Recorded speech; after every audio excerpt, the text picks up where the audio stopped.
আসসালামু আলাইকুম আপার আজকের রেসিপি পটল চিংড়ি। প্রথমে চিংড়ি কেটে ধুয়ে নিলাম, আলু পটল কেটে নিলাম, মাছে হলুদ লবণ দিয়ে মিশিয়ে নিলাম,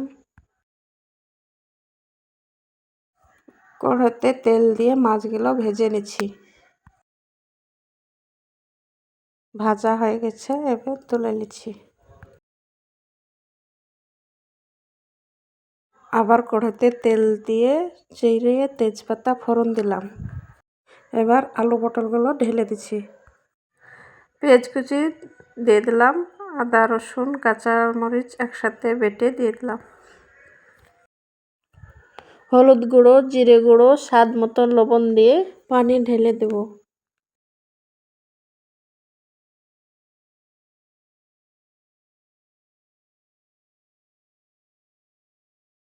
কিছুক্ষণ ঢাকনা দিয়ে রেখে দেব। ঢাকনা খুলে কাজু বাটা পোস্ত বাটা দিয়ে দিলাম,